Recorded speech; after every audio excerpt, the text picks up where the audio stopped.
Whoa, whoa, whoa. What it do, man? Welcome, welcome, welcome. Another episode of Big Thuggin Podcast, man. And we picking up where we left off last Sunday.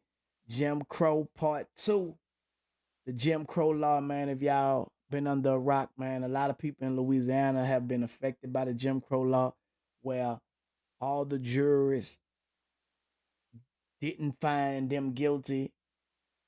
It was like a half of the jurors say no, a third of the jurors said yeah, or however they had it, 9-3, 8-4, stuff like that, man. You know what I'm saying? And it's not cool that a lot of people didn't know that they had to file certain appeals and they exhausted their remedies. So it's like they trying to say that since they didn't file their appeals in the proper timing, they can't appeal. So a lot of people been fighting, man, trying to find a way to get out, and a lot of people not bringing light to it. So when you ain't bringing light to it, there's a lot of politics involved. You know what I'm saying? And a lot of people gonna die in Angola, man, the state of Louisiana. Period. You know, some of y'all might got family members in Louisiana penitentiaries and don't know that they have been sentenced under the Jim Crow law. You know, um, if you don't know what the Jim Crow law is, I'm gonna read about it, and then we're gonna get into it a little bit more and how people have been affected by it. You know, I think everybody should do their research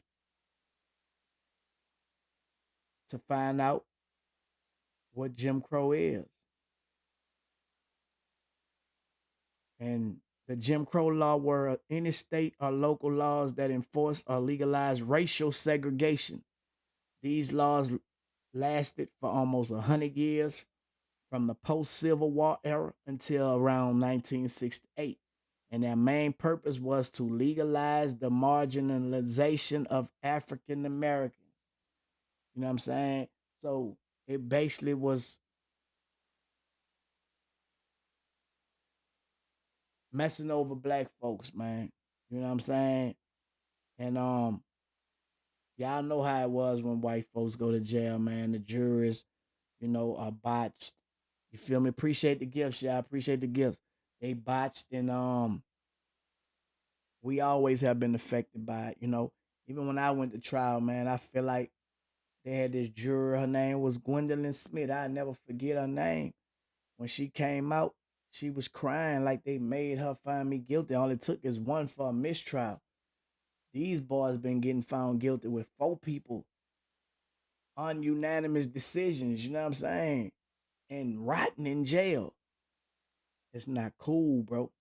You know what I'm saying? It's not cool, man. So, um, I wanna play these tapes. And if y'all want to get into it, y'all can go study on YouTube and see. But we gonna get into this. Why the fight to overturn injustice of Jim Crow juries isn't over. And it's a CBSN special. You know what I'm saying? Would you rather work as an We gonna get into it.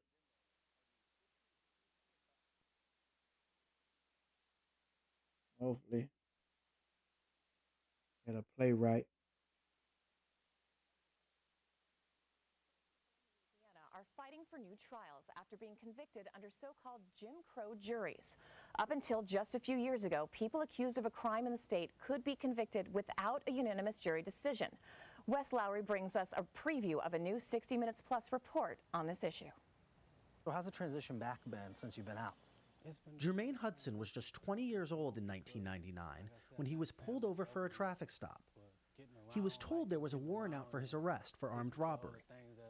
Hudson had been arrested before, and his mugshot was included in a photographic lineup, and the accuser chose his photo.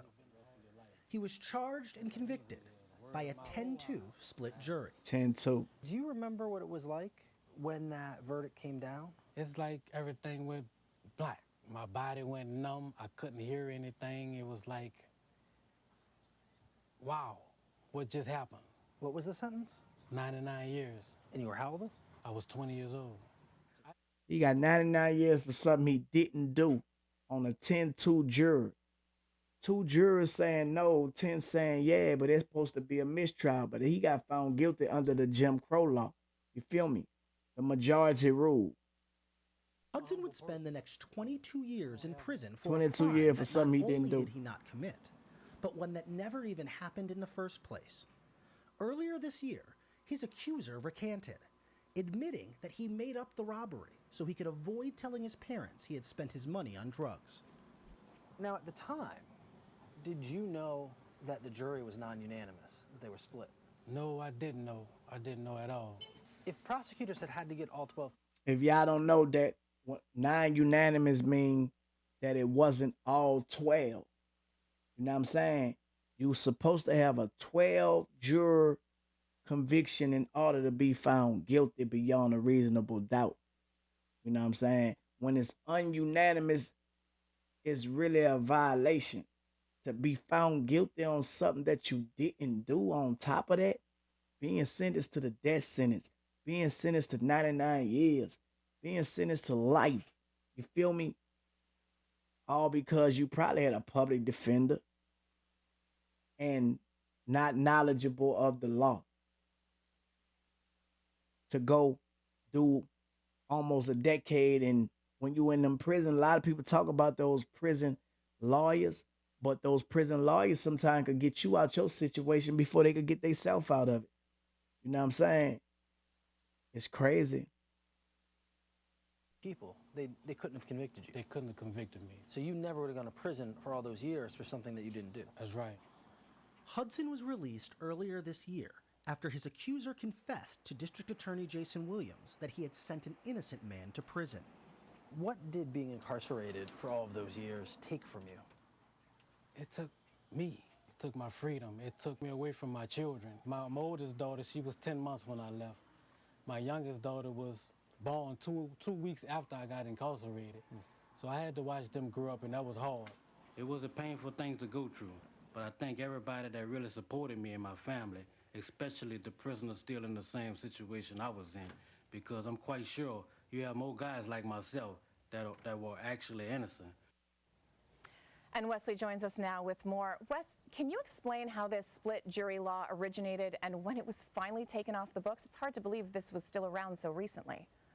Of course. So the split jury provision in Louisiana was created during a constitutional convention that was called not long after the Civil War, after emancipation. Now in Louisiana, this convention was called explicitly, they said it, to, quote, retain a system of white supremacy, right? Slavery had fallen, and Southern legislators were very upset about this, right? And so what they did was they passed the split jury provision where as long as 9 jurors at the time voted to convict you, that was enough. You no longer had to get to 12. The idea of this was that it would make it easier to continue to convict, at the time, black men and women and eventually all people of color, even as black people were now able to serve on juries because they had exited slavery. Were they still predominantly white juries at the time? Yes, well, we're talking about... So it was a setup. You know, sometimes in a jury room, you'll have 2 people saying nah, 3 people saying nah. They saying, well, the majority basically gonna say, yeah, you found guilty even if they saying nah. And y'all already know, man, they bend the law, man, to mess over people of color. And it's still going on today. Like, what can you do when the law is over you but against you? It's not working on your side. You know what I'm saying? It's cold. But this the world we living in. Y'all gotta open up y'all mind, man. Education is everything. And I'm not talking about getting educated from day education. Because day education only puts you in a box to not think for yourself. Learn from your experience and other people's experiences. You know, us people of color, man, we tend to like feel a certain way when somebody telling them things, and you go to feeling like you can't tell me nothing. You feel me? It's crazy, but that's how life is. Are you getting mad because this person might know a little something? They sharing it with you though. They don't gotta share nothing with you. You don't get mad at them, but you get mad at the person that's telling you because you feel inferior. You think you this, you think you that. Nah, you think that. I think that. 1896, I believe. So they were exclusively white juries at that juncture, and eventually would add people of color. Now, these laws stayed on the books in Louisiana until just a handful of years ago, and then even once voters overturned the split jury provision, making them like most other states where you now have to get all 12 jurors, it didn't do anything as it related to retroactivity. So there were, and there still are, 1,600 people incarcerated in Louisiana who were convicted by a non-unanimous jury, where there's some of the jurors in the final tally said this person is innocent, they shouldn't be convicted. And so in most other states in the country, that would have been a mistrial at the very least. And you've got people serving, in some cases, life sentences on those convictions. So there are 16 other people in Louisiana in Jermaine's same circumstances? And what's being 1,600. done? 1,600. And what's being done to fix this? So what we're seeing is, again, the voters in Louisiana passed a ballot initiative, meaning that no one additionally could be convicted by a split jury. The Supreme Court ruled, ultimately, even following that yes, this is clearly unconstitutional. But because they said, or despite the fact they said that split juries were unconstitutional, the Supreme Court did not apply that ruling retroactively, right? That's how you... So it's unconstitutional, but not retroactively, meaning whoever before we just made this ruling that is unconstitutional, it don't apply to them. So they knew it was unconstitutional. If they say it's unconstitutional right now, they been knew it was unconstitutional then. But what can you do if nobody ain't spreading a light on it? You know what I'm saying? So that means everybody that they saying is not retroactive, 1,600, if what he just said, gonna die in prison. Unless people start speaking out about it. You know what I'm saying? See, murder got convicted that way. It's crazy, man. And the people confess to the crime on C murder case.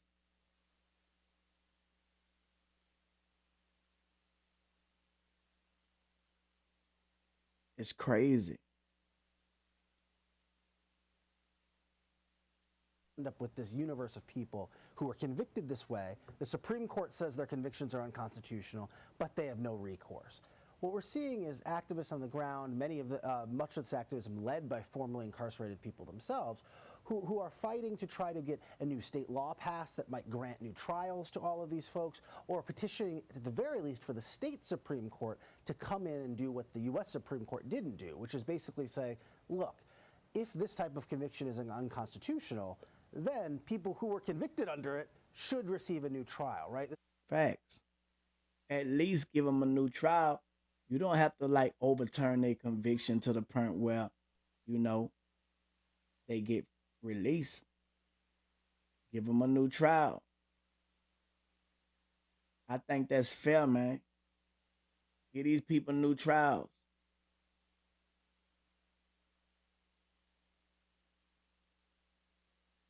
New trials, man. Make the law retroactive. Because if it was majority of white people being affected by it, it most definitely be retroactive. But they don't care about the color. And it is racist tension and racist, motives, man, that's still going on. Willie Lynch update. It's crazy, man. 2023, we still in slavery. slaved in the mind. You don't want me to know nothing. You get intimidated because of what I know, the truth.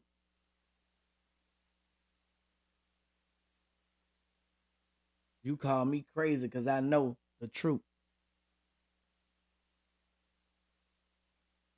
This was one of the weird legal wonky things where the Supreme Court said, this is unconstitutional, but we're not going to do anything about all the people who suffered under it already. We're just saying it can't happen in the future. And so the fight remains, how do we go in, how do the voters in Louisiana go in and try to rectify and restore some sense of fairness and justice to the 1,600 people who are currently behind bars on a conviction where some of their jurors said they should not have been convicted. I mean, and in this case, after spending 22 years of his life in prison for a crime he didn't commit, what's next for Jermaine? So Jermaine's trying to figure life out again. He's rebuilding his relationships with his family. He's starting to figure out work, and he's also really dove in to the activism around these issues. He experienced it firsthand, and he's got friends, people who he spent the last decades with, still incarcerated, who are in similar situations. Again, the reason Jermaine ended up getting out is because the prosecutor in New Orleans decided to proactively review all of the cases in his jurisdiction where there had been a split jury conviction. But in other jurisdictions across Louisiana, people like Jermaine are still just sitting in prison without anyone looking back at their case to see, wait a second, was there ever actually enough evidence?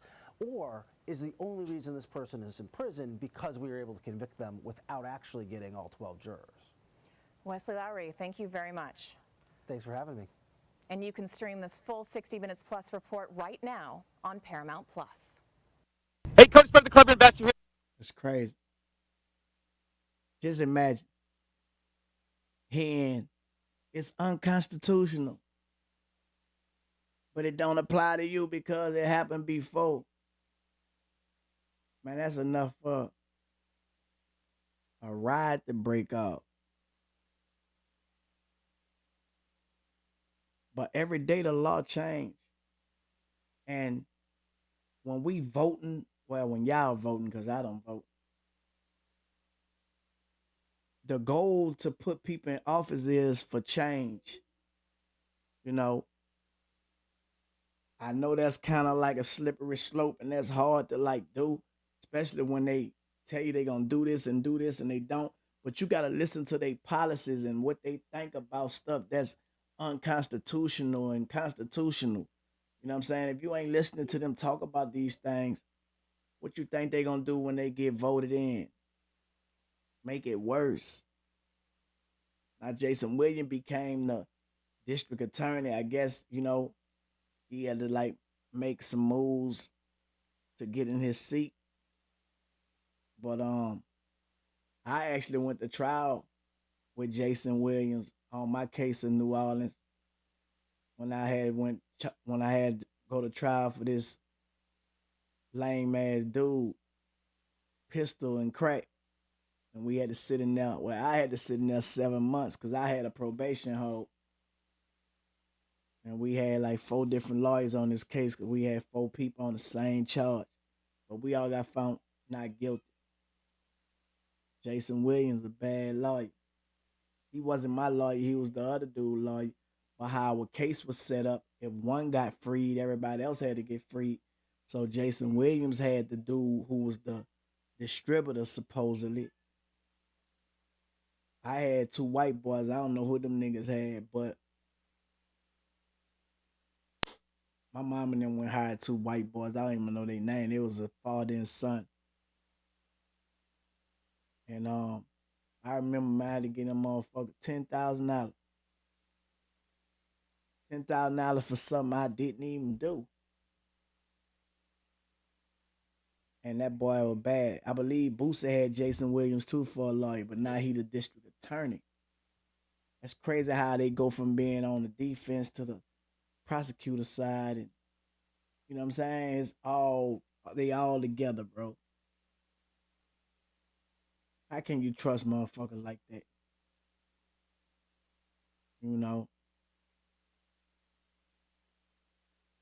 But yeah, that Jim Crow law, something serious. We got another one that I want to look into.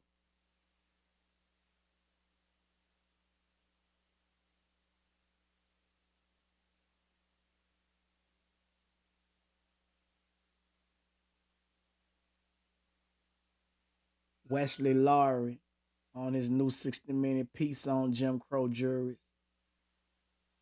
At Domino's? The fight to get retrials. That's what it's all about. People fighting to get retrials, man. Plus is looking at the continuing fallout from a dark period in our history. For decades, it was legal to send someone to prison in the state of Louisiana, even if the jury was not unanimous. These so-called Jim Crow juries were created after the emancipation of slaves to make it easier to imprison people of color. Louisiana voters overturned. Using this little device right here, I was able to bank weekly commission checks like $9,800.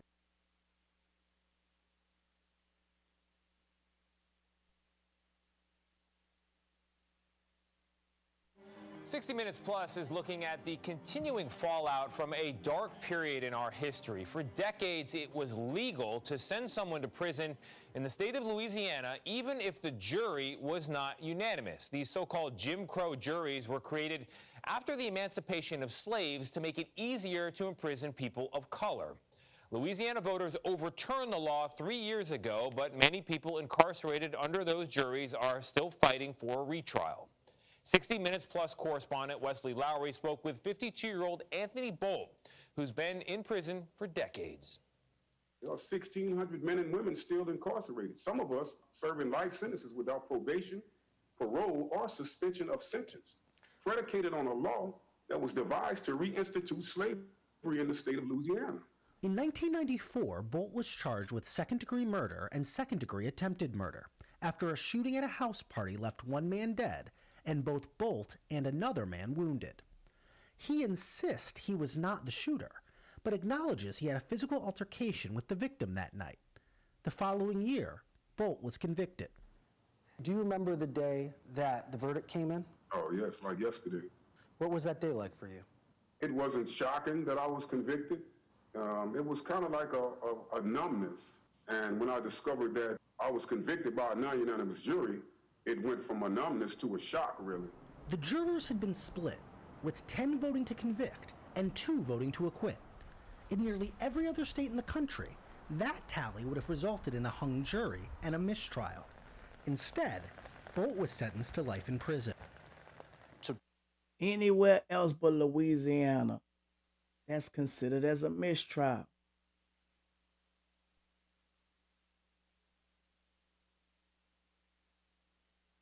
Man, tell me that ain't cold. And it's unconstitutional now. But the people who have been convicted before it was ruled, they saying it ain't retroactive. It don't apply to them. So that means they got to find other ways to get out the system. The only way and the only thing that's going to help them is awareness that this is a unconstitutional ruling from the get-go. Because nowhere else in America is a Jim Crow law being pushed. It gotta be a unanimous decision. We the jurors, all 12. That's why the judge asks each and every last one of them, is this your rule? Because if you got found guilty, you don't gotta ask them. Okay, that's what it was.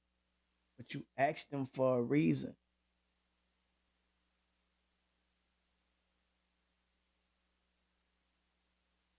The majority. Oh man.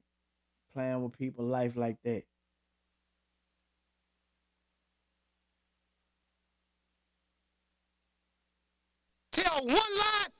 tell another lie, and another lie. 2 of the jurors voted to acquit. Yes. What did you make of that? The idea that 2 jurors said, this guy's not guilty. Well, at the time, to be honest, I was under the impression that you had to be convicted by a unanimous jury. So you didn't even realize this could happen? No, not at the time. I was young, and I had never been to trial. And how did you feel when you realized that? I just couldn't believe that I was going to be sentenced to spend the rest of my life in prison, where 2 jurors found me not guilty. Do you consider that an injustice? Of course it is. Of course it's an injustice. And Wesley Lowry joins us now. Wesley, doesn't feel right, and voters in Louisiana actually decided it is not right. They overturned this law 3 years ago. What happened? So it's a little bit complicated. As you guys noted, right, these laws were put in place following emancipation because Louisiana wanted to take steps, they said this explicitly in the state legislature, to retain a system of white supremacy, keep it easier to keep locking up black men and black women. This law stayed on the books for a century, right? Up until just a few years ago, you could be convicted with just 9 or 10 votes for conviction. So you could have 2 or 3 jurors who said, this person's not guilty. Voters in Louisiana overturned the law, but what that did was it meant that people couldn't be convicted on split juries moving forward. It didn't do very much for someone like Anthony Bolt, who had already been convicted by a split jury. The Supreme Court would later come in and kind of uphold what the Louisiana voters said. They said, look, it's clearly unconstitutional. This can't work this way. But even the Supreme Court did not apply that ruling retroactively. So again, meaning people who had already been convicted by a split jury remained in prison. What we're seeing now is a campaign led by formerly incarcerated people, local activists, public defenders, who are fighting to try to figure out some level of recourse for the 1,600 or so people who are currently in prison in Louisiana, having been convicted by a divided jury. And so in some cases, district attorneys are reviewing their own cases in their jurisdictions, as the case in New Orleans. There's discussion in the state legislature about passing a new law that maybe would grant automatic retrials to people or have the governor's office renew it. But again, in the meantime, we've got 1,600 people who were convicted. So when a law becomes solid, the only way the law could be amended if they make a new law. So how do you make a new law? We have to get votes. We have to get people. You know what I'm saying? Enough people can amend and change the law. You feel me? So I don't know if they got a petition going around where they should give a new type of law to get people to have new trials. Because we ain't saying let them out, but make it fair. Because if it was somebody white, they would have been made that retroactive. So by going to the United States Supreme, who's higher than the United States Supreme? They got the regular courts, the appellate courts, the Supreme Court. And they got the federal court, appellate court, and the United States Supreme Court. So it's like 6 different judicial branches, you know what I'm saying? Just because you get found guilty don't mean you be having to, even if you take a plea, you could plea under ignorance, you know what I'm saying? I didn't know this, blah, blah, blah. I gave my time back like that.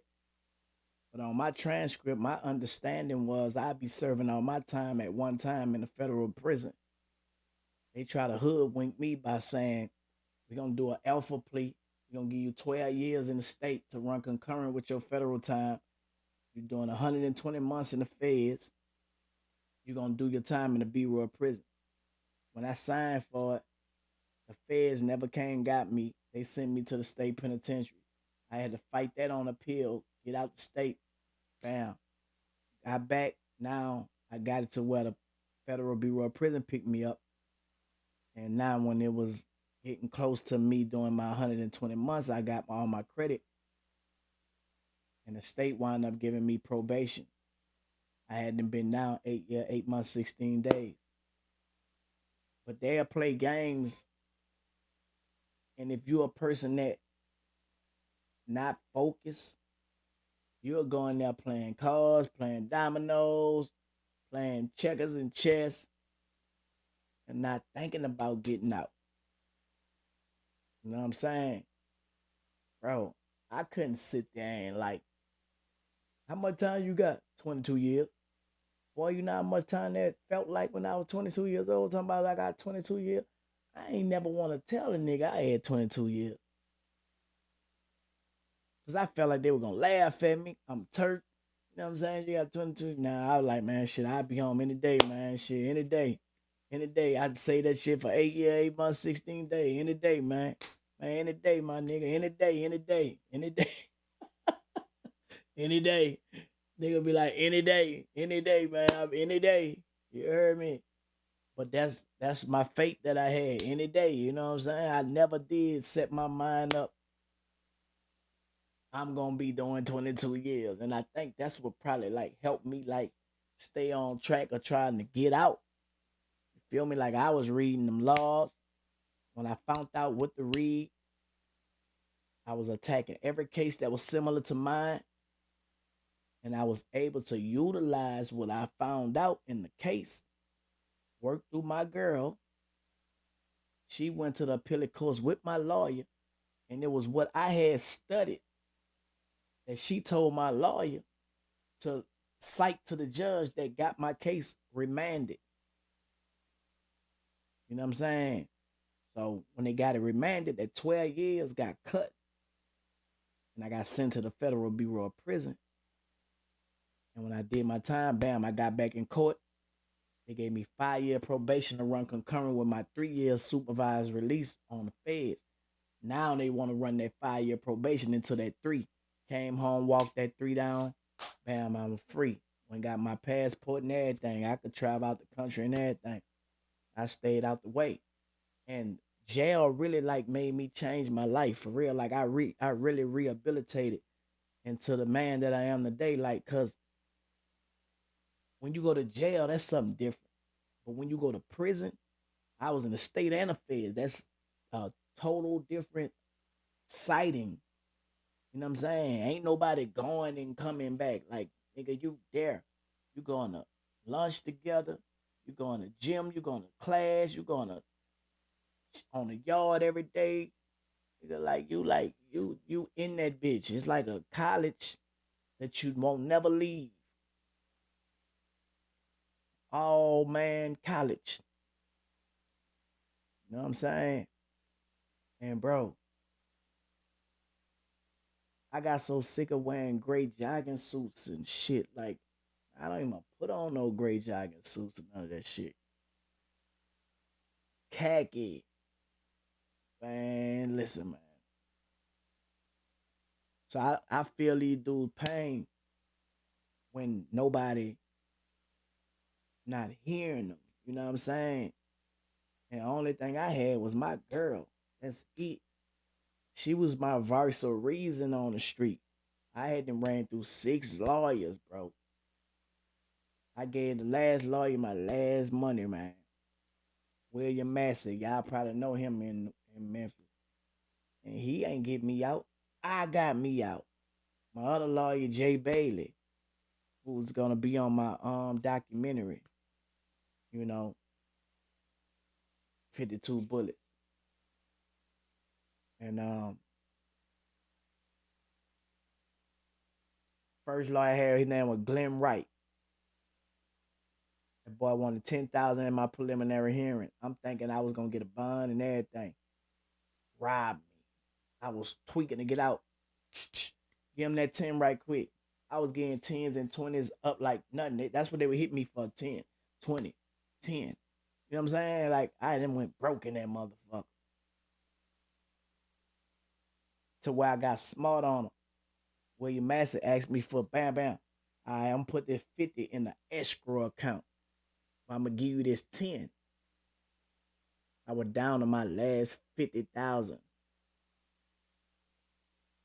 I was like, man. But I was getting a little money in every now and then coming in from different people. You know, T.I. sent me money, Trader Troop, Paul Wall, Waka Flocka, Juvenile, BG. Did Wayne send me some money? I think Wayne sent me some money. Yeah, Wayne sent me some money.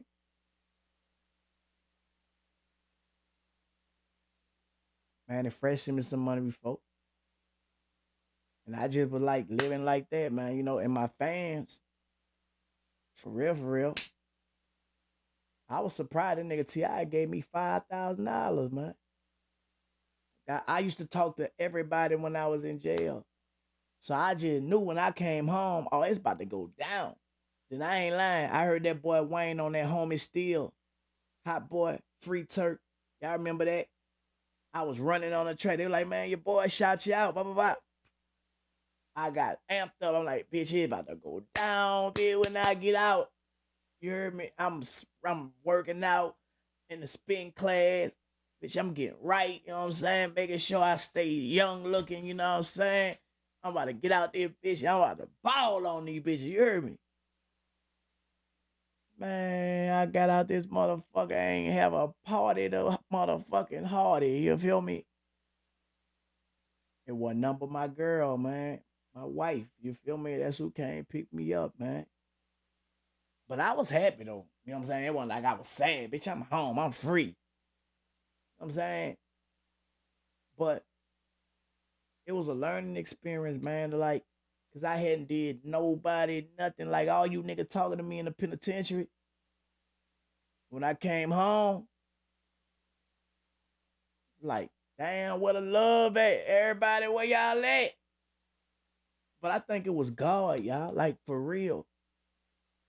I think it was God. Cause I promise you, man, I ain't do no nigga. Nothing now. One of these niggas. But speak my mind. You know what I'm saying? Like I'm speaking now. Telling the truth, not hating. I used to be a little bit more outspoken with it and not watching what I say when I first came home. You know what I'm saying? I ain't had no filter at all. And that could have rubbed niggas the wrong way, but still, nigga, you know what I'm saying? That's words. I ain't doing nigga shit. I ain't snitching on no nigga. I ain't telling on no nigga. You know what I'm saying? Nigga, I ain't get out here and downplay a nigga talking bad about a nigga talking about no record deals or none of that shit. I ain't do none of that. I ain't exposed no business. I could be doing all that.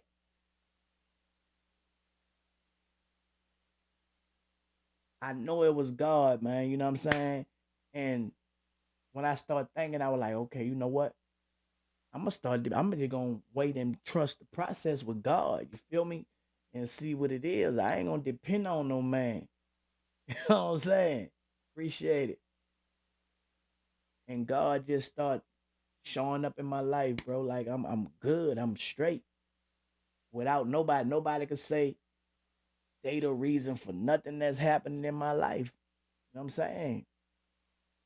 I thank God that I went through what I went through because it made me into the man that I am today. And now what I do, I teach people, show people. I'm not bitter, I'm better. You know what I'm talking about? A lot of people that y'all probably think is in a good mindset, in a good place, they messed up mentally and spiritually. And that's a wrong place to be in. Feel me? It ain't too many people that can go through what I went through, man, and deal with it like I dealt with it. They would have cracked. So I know me going through what I went through, it was a bigger blessing behind it. And right now I'm being blessed because of my mindset and how I'm accepting, okay, this what it is, this what it gonna be. I ain't bitter, I'm better. The ones who were first gonna be last, and the ones who last gonna be first. That's what's going on. So I'm a beacon of light. You feel me? And right now I'm shining. Look at my teeth.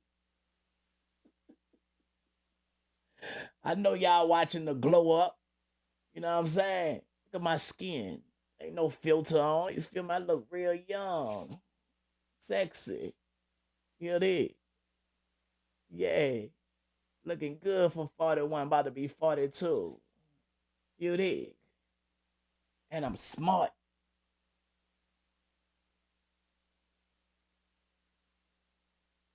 See, that's the thing. Having knowledge of self and then having knowledge of wealth. You can't mess up that. You can't go wrong. It ain't nothing that I can't have. See, I used to be thinking that I needed this and I needed that, but now only thing I need is what I know. See what I'm saying? And I'm showing other people that that's all you need is what you know. It's your awareness that gonna take you far. The law of attraction is obedient, whether good or bad. So I can't wish no bad on nobody because law of attraction gonna make it come back on me. So guess what? I wish you success, brother. See what I'm saying? And that's why I'm blessed. Even when they be trying to throw dirt on my name, I'm a seed that been planted, and the dirt is mineral that make me grow. So when you throw dirt on my name, it only make me grow some more. You feel me? I'm not bitter, I'm better. You can't get me out my character. My character is of Joseph. I'm the Joseph of this generation. The devil meant it for bad, God meant it for good. He sent me ahead of y'all to save y'all life. And I'm doing what I'm doing. A lot of people I got my hands on in the spirit, man, that's changing their life because of the way God working through me. Just by my conversation, he speak through me to touch people in ways that money don't do. See, it ain't about what you have, your possessions. We not impressed by your watch, necklace, earrings, and grill. It's people that's broken in their spirit that need spiritual healing. So they gotta hear it. Then they know what to do. I'm just being a servant, man. You don't got to serve me. I'm gonna serve you.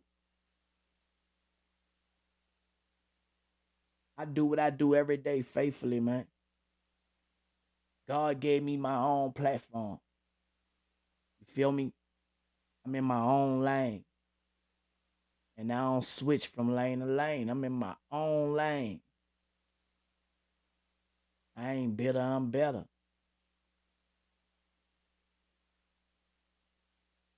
I look at all these people that dying from fentanyl. I used to be on heroin. Partners say they don't sell heroin no more. It's fentanyl. I used to shoot it. You think I ain't grateful that God saved me and spared me from 52 bullets? I got shot at 52 times by the SWAT team. I ain't get hit or grazed. But 2 days before that, I OD'd. And I prayed, Lord, the only way I'm going to stop if it's life-threatening. Police kicking the door. That was life-threatening. Shot the closet up where I was at. 2 of they police officers got shot. I'm on trial for attempted murder on police. I'm here on the street right now, the right way. And that's what the enemy don't like, so they try to defamate. But guess what? It don't work because I don't respond to it. I know who I am, and I know what I am and whose I am. Feel me? It don't have no merit, man. I'm solid. Nickel played it like Vice Lord, man.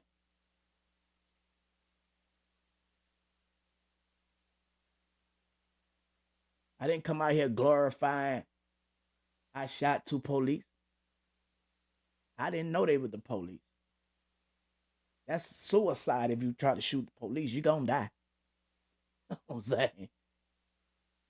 So since I didn't come out glorifying that lifestyle, All these dudes that really act like they live their lifestyle, and when they get in the front that black robe, they get that what they doing. And they coming home while they got real dudes still suffering, man. They letting all the lames and the snakes and the rats, roaches, they letting them out. And they contaminating the world because they puppets. So long as you got puppets, and a lot of them dudes are good dudes that's locked up with knowledge. They don't want to let them go. There's only a few of us get through the system, man. And we teach. See, God to put us up. To put us up. See what I'm saying? Right now I'm up. I'm up. I'm way up from where I used to be. I ain't never had my own house. In a 5-bedroom. This ain't a mansion, but it's an expansion from what I had. I'm saying I just fixed my whole grill up. I'm grateful for that. I'm saying it's the small things that put you up. I'm up. And y'all just gonna see the transition. And I remain humble. But let y'all know, no man can call and say they responsible for nothing. They threw me to the wolves.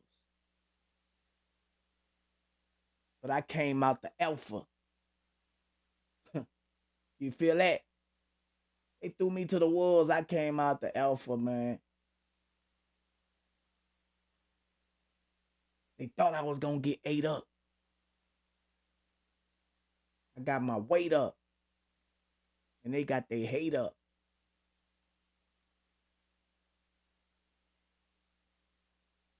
What they doing? Watching on troll pages. You heard me? Ain't making no difference. I'm making a difference. I'm changing lives, man. Yeah, you could give money as a tax write-off. You ain't gave nothing. You trying to protect yourself. Yeah, you could make a donation as a tax write-off and put it all out there that you did it. I don't got to broadcast what I do.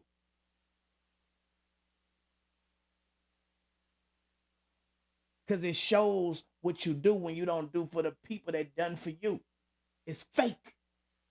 No matter what y'all try to do, man, if y'all ain't keep it real with the ones who really was real with you, man, that don't count. People see that. And guess what? Every last one of y'all got to come back. Because I'm Joseph. Joseph was in a position where everybody had to come back that did him. The way they did him. And you know what he told them? He bluesed them for a minute. If y'all don't know about the story of Joseph, go in Genesis chapter 37 and read it all the way out. And understand the precepts of that story. And you'll know why I say I'm the Joseph of that generation. Of this generation. God had to put him up to put him up. He had to go through everything he went through to get where he was going. He wouldn't have knew what he knew if he didn't got what he went through or went through what he went through. Same way for me. The devil meant it for bad, but God meant it for good. Who gets spared from 52 bullets, man? When niggas dying every day in the hood, one shot. It's the SWAT. They don't miss. And they most definitely gonna empty the clip. 223s, MP40s, Glock 40s, and motherfucking 12 gauge. That's what they were shooting, and I didn't get grades. My girl was under the bed, scared. I had to be brave.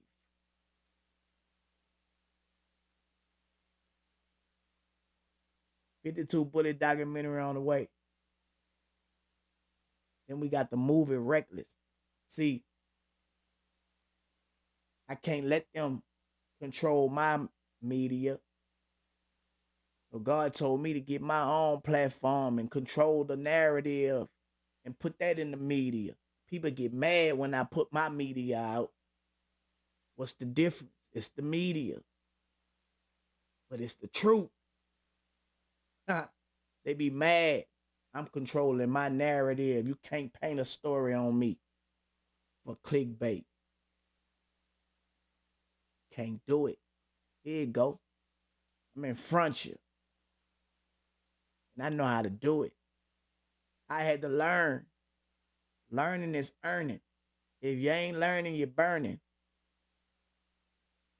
Like a permit. Ask God for discernment. I'm full of it. I ain't bitter. I'm better.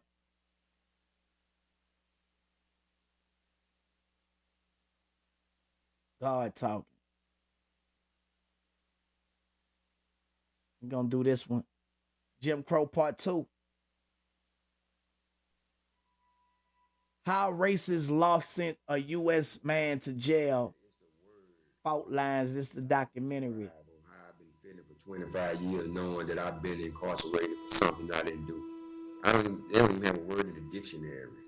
And I've been waking up like that since 1996. I think about it all day, every day. I'm 49 now. I'll be 50 December the 9th.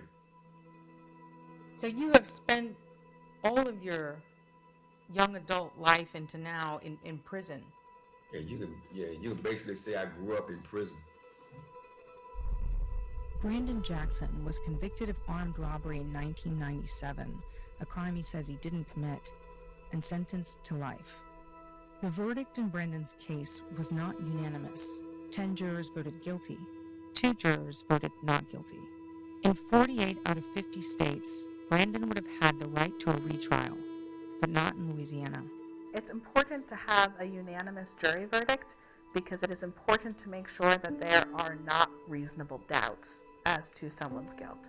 So if 1 or 2 jurors say that they have a doubt about guilt, how you can continue to put someone in prison is beyond me. Brandon has been fighting to get out. Beyond a reasonable doubt mean everybody gotta be beyond. How you gonna lock somebody up because you want? We got big shit to worry about. Not worry about, but fight and be focused on, man. Than to be fighting each other. The big fight is right here. The Constitution. United States Constitution. Y'all need to read y'all rights so you can know what you can and what you can't in life. Because the government governs the world with the way they want it to be. And they put people in office to influence and enforce the law to the fullest extent. But it's to take us down, the ones who ignorant. When I see people getting beat by the police, I'm like, why you just don't be still? The man with the camera, he like hollering like, bro, shut up. You making it worse. You ain't doing nothing. You recording. Man, why y'all doing him like that? Why y'all doing him like that? Ain't doing nothing but making it worse. He paranoid. Man, just calm down, bro. Just calm down. But you want them views and them comments. That shit a drug. You addicted.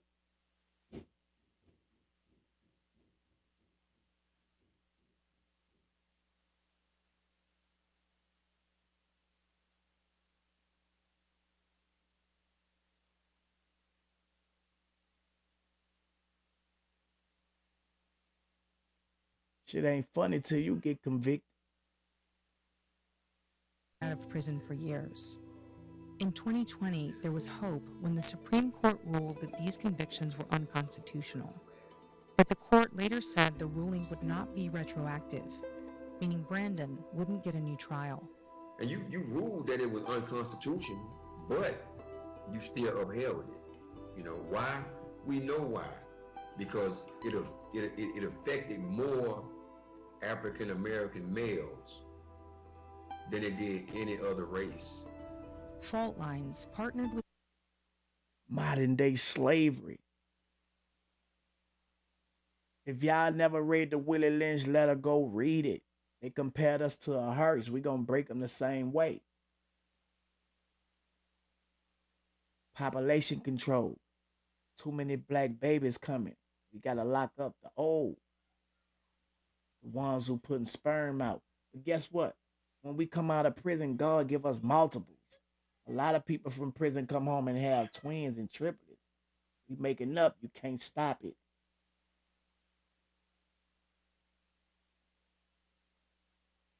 Can't stop God's plan. Not no man.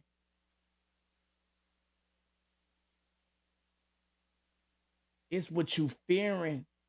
You keep hearing the things you fear, false evidence appearing real, is what keep coming in your life.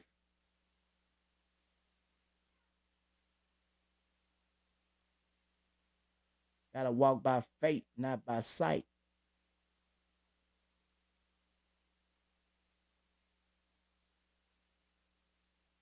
Don't just depend on them. You need to study yourself. How you gonna put your life all the way with somebody else?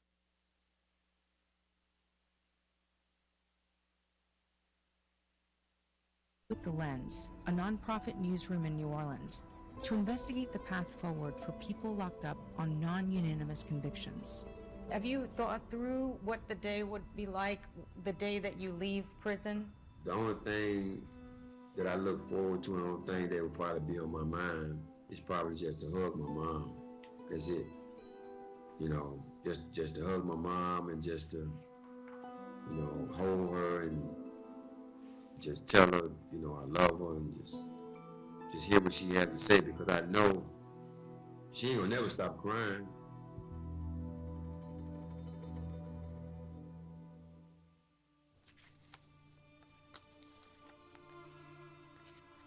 Happy Mother's Day.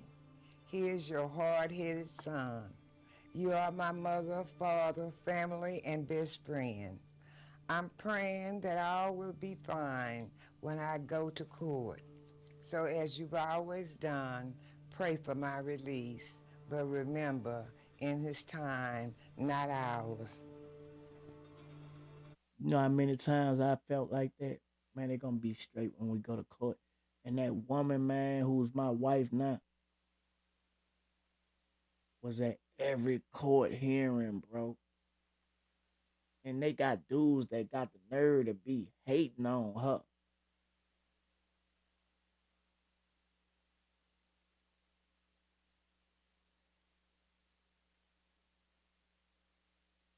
You think I'm gonna go against mine? Man, you couldn't pay me every last dime to do that. Motherfuckers be jealous of my wife.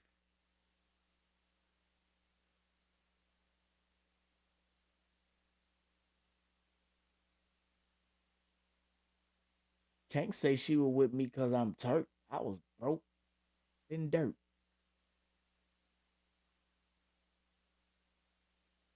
That was God.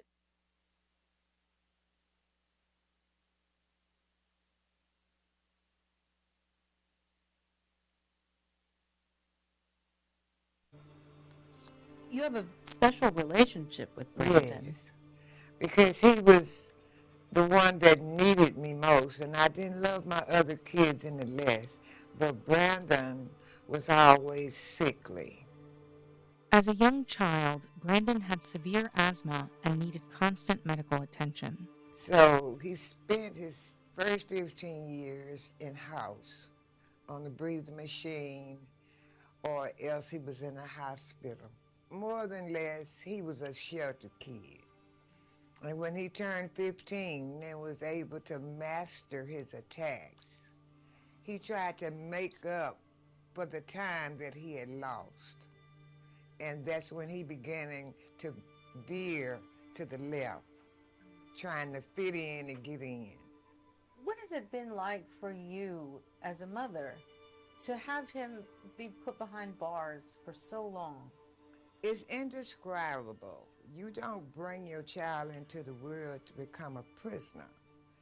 And to me, in the state of Louisiana, being incarcerated is just another form of slavery. His sisters and brothers haven't visited him in 25 years. Nobody's visited him but me. And all my family has died. And so right now, all he has is me. 24 years after his conviction, Brandon is asking for a new trial based on the fact that the verdict in his case was non-unanimous. Bless the people, families that are with us today and is trying to help us in all the way. These and other blessings I ask in Jesus' name. Amen. Let's roll. It's July, and there's Bro. a hearing at the courthouse in Bossier Parish in northwest Louisiana. Brandon's fate is in the hands of a judge in this conservative part of the state. The district attorney, or DA here, has opposed Brandon's effort to get out. How many hearings have you been? Oh, too many to count. And how are you feeling about the hearing that we're going to today? I just pray for a positive Appreciate it. outcome because my hopes have been dashed so many times going to this courthouse. Bro, don't you know, every time I went to court, my girl was anticipating, like, I know she was tired.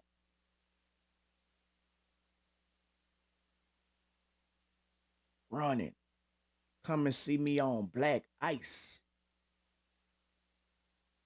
And I used to be being selfish too, because I didn't understand what black ice was until I came home and had to ride on black ice. She said, you see that? That's what I used to have to come and used to be get mad. I'm sliding like a motherfucker on that black ice. You know what I'm saying? That shit was dangerous. But I ain't understand that when I was locked up. We get real selfish. We just be thinking about us.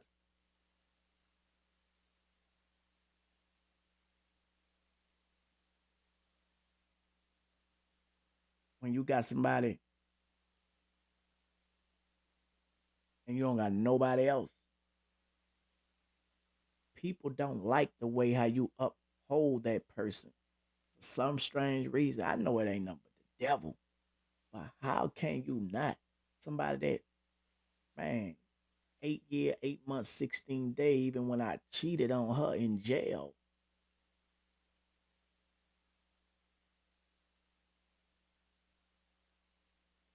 That's who came pick me up from prison.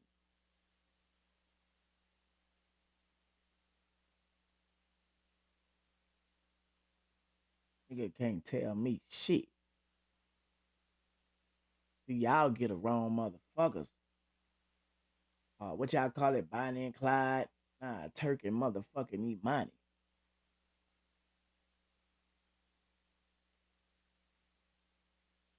Can a motherfucker be down with you when you're all the way down?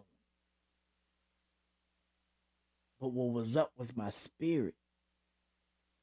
My spirit was up, but everything else was down to the ground. It was the spirit. It was God that got me through and got her through.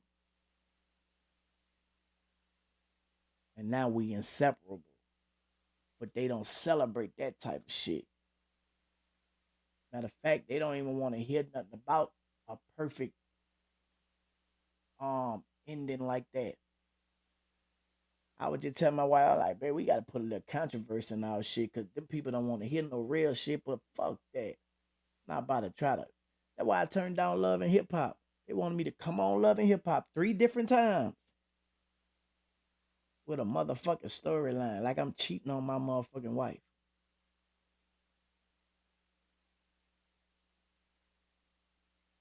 Bitch, we got a story. We got a real story. Our story gonna be told. We got a real motherfucking story.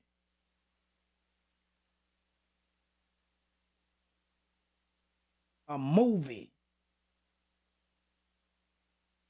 fuck love and hip hop. If we can't come on there and be us, which is real love and motherfucking hip hop, because my wife rap, y'all heard her spit, y'all didn't heard her on features with me, even though we not into the music like that. But every now and then they gonna drop a song, get the little mechanicals off of that real quick. But that was the real perfect love and hip hop. Y'all seen us on the Y'all Fix My Life. That was real tales. That was real life shit. We was supposed to be on hip hop, married boot camp, but they sent us home because they picked who they picked. That season was boring than a motherfucker. Y'all ain't even hear about it. We were supposed to be on the one with Noriega. I found out they was in a hotel with us. I don't know how I got kicked out, or we didn't get kicked out, but we didn't get picked to go in the house. They gave her like 20,000, you know what I'm saying, a piece. If we went in the house, they would have been like 80,000 a piece. You know what I'm saying? They pay you real big money on them shows, man. You feel me? I was mad than the motherfucker. I ain't get in that house to get that little 80. You hear me? They talking about we gonna get y'all for the next season. I got the footage. I just ain't posted yet. We had to go through quarantine and all that shit. They sticking the shit all in my nose. Constantly, I'm thinking the motherfucker trying to get me COVID. I got all that footage when they was doing all that shit. I got it in my phone. I'm gonna start posting some of that shit. I just ain't had time to post it. Cause we had to stay in there for 2 weeks, quarantine. We couldn't see nobody. But how I found out Noriega was in there, I saw him post some shit on his Instagram. Like, man, hold up, that rug looked the same like the rug in here. The sofa looked the same too. Oh, that nigga in here. And then there was a part where he went stood at where we used to go out there and then we used to let all them smoke. My wife used to smoke weed at the time. She stopped smoking when she ordered, because we was able to order weed. In Cali, they deliver, they mail that shit, come drop it off. You order online, they come drop it off. And she ordered some sativa. Man, she smoked that shit and ain't never smoked no more. She ain't never smoked no fucking more after that. I don't know what the fuck scared her, but she never smoked after that. What's up, gang?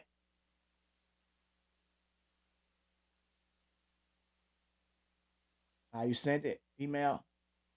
I'm about to check. She ain't smoked no more. Hold on, y'all. Let me check. Engineer just sent me this song.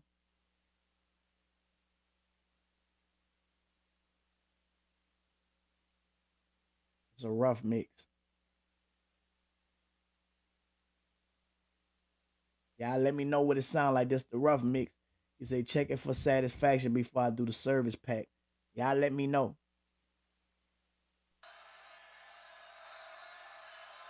Black and Mild, you a genius, you digging me?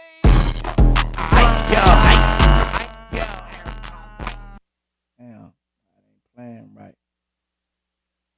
But his application was denied. His mother was devastated. And I had the heart attack.